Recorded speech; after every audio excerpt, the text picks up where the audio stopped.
Hello tout le monde, bienvenue sur la chaîne YouTube Monsieur Clavicule, je suis très heureux de vous retrouver pour une nouvelle vidéo et aujourd'hui on va répondre à une question que presque tout le monde se pose. Pourquoi j'ai une douleur qui est apparue après une activité sportive ou une activité quotidienne comme du bricolage, du jardinage, un déménagement? Pas de notion de traumatisme, je suis pas tombé, j'ai pas pris de coups et j'ai une douleur qui est apparue à mon épaule, à mon genou, à mon pied, à mon coude.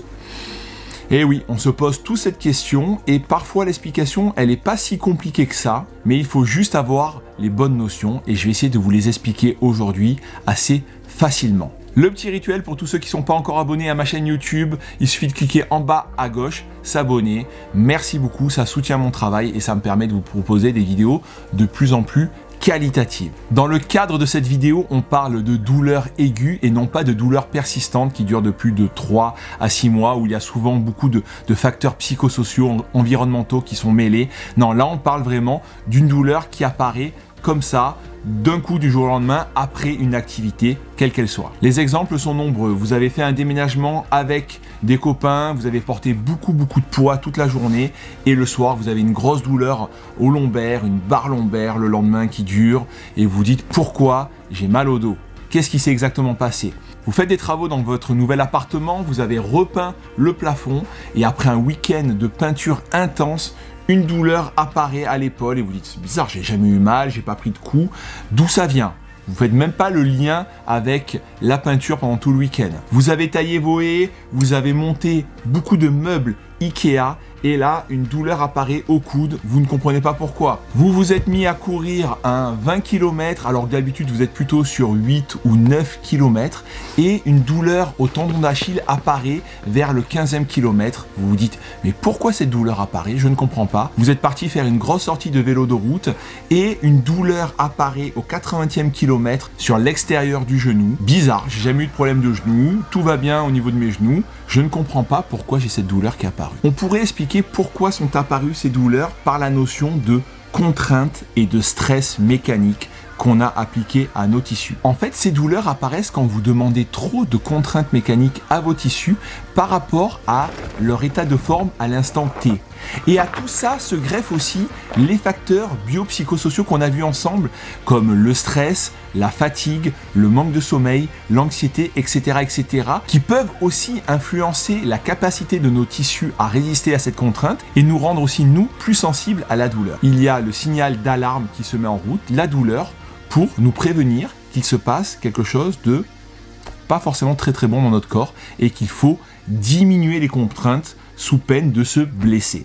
Tout simplement.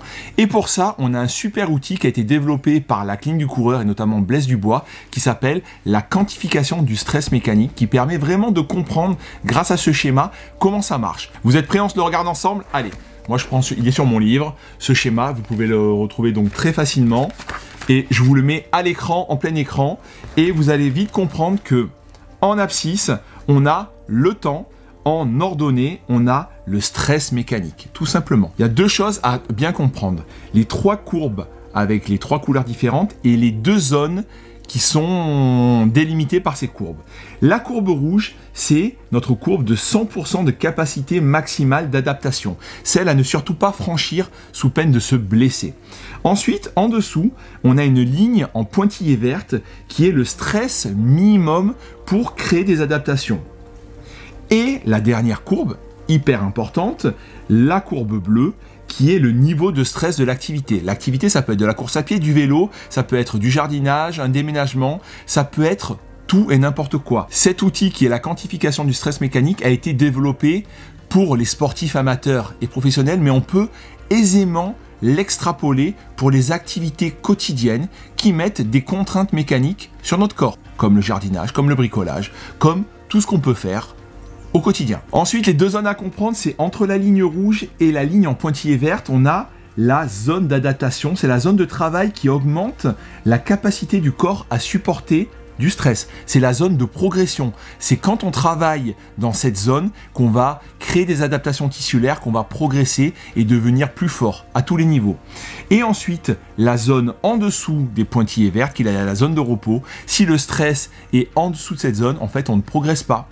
on ne progresse pas, on ne met pas assez de contraintes sur nos tissus et notre corps ne se renforce pas, notre corps ne progresse pas, on va stagner, voire régresser.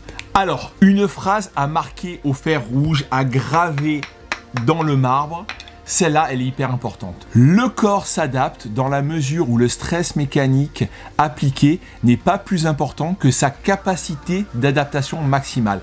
En rouge, en gras, surligné, cette phrase, il faut vraiment la garder dans sa tête. Voilà. À partir du moment où on a compris ça, on a tout compris pour toutes ces douleurs qui apparaissent sans notion de traumatisme. Comment savoir qu'on a dépassé notre ligne rouge, notre capacité d'adaptation maximale? Tout simplement en écoutant les signaux de notre corps, et ils sont au nombre de 4.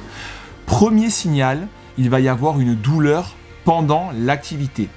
Vous êtes en train de courir et d'un coup, il y a une douleur qui apparaît à ce tendon au bout du 15e kilomètre. Attention, il est en train de se passer quelque chose. Ensuite, une douleur après l'effort. Vous avez fait votre sortie de vélo de route et la douleur est apparue au niveau du genou, sur la face externe du genou, et elle dure le lendemain matin. Vous vous réveillez et en descendant les escaliers, vous avez encore mal. Attention, deuxième signal que vous envoie votre corps pour vous dire vous avez peut-être dépassé votre ligne rouge. Troisième signal, vous allez avoir une raideur matinale. Vous vous réveillez le lendemain et vous avez du mal à bouger votre épaule, elle est raide.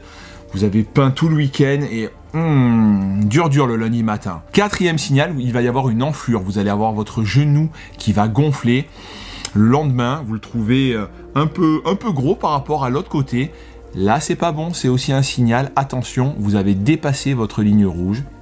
Ces 4 signaux vous permettent de vous dire je suis allé trop fort, je suis allé trop vite. C'est souvent à cause de ça, le trop vite, trop fort. Alors que faire une fois qu'on a ces signaux? Tout simplement mettre la zone un petit peu au repos pendant quelques jours. Pas très longtemps, mais quelques jours. Et les entraînements suivants, faire tout simplement diminuer l'intensité de votre entraînement pour le permettre de récupérer un petit peu. Si vous avez peint tout votre plafond tout le week-end suivant, attention, faites une petite pause, attendez un peu, n'allez pas me faire les murs comme un dingue là, à fond, et continuez d'irriter cette épaule qui a déjà une première fois dépassé sa ligne rouge. Vous allez encore la redépasser et petit à petit, vous allez vraiment vous faire mal à cette épaule. Donc il faut être à l'écoute, ne pas aller trop vite, trop fort et juste savoir redescendre. Si la douleur ne redescend pas, dans ces cas-là, on va consulter un professionnel de santé. Tout simplement, vous allez vous faire accompagner pour arriver à rapidement traiter cette douleur. Vous allez voir votre médecin, votre kiné, votre ostéopathe, votre podologue, la personne en qui vous avez confiance, elle vous guidera, elle vous aidera. Voilà, j'espère que vous aurez compris maintenant comment peuvent apparaître certaines douleurs sans notion de traumatisme, des douleurs aiguës qui apparaissent après une activité. C'est souvent une histoire de trop de contraintes, trop rapidement sur nos tissus qui ne sont pas préparés, ils ne sont pas assez forts. Il faut les faire progresser, il faut leur mettre de la charge pour qu'ils deviennent plus forts. Et tout ça, ça demande un petit peu de connaissances, il faut le savoir. Donc j'espère que cette vidéo vous aura apporté ces quelques connaissances. N'hésitez pas à partager la vidéo autour de vous, à la liker, mettre un petit pouce bleu vers le haut. Si vous avez des questions, allez-y dans les commentaires, j'y répondrai. Vous abonner à la chaîne YouTube Monsieur Clavicule. Et on se retrouve très bientôt pour une nouvelle vidéo sur la santé. D'ici là, bougez, c'est important. Allez bricoler, allez faire du sport, allez faire ce que vous voulez, mais ne restez pas inactif, mais faites-le de façon progressive et sans mettre trop de contraintes pour pas dépasser votre ligne rouge. Vous le savez. À bientôt.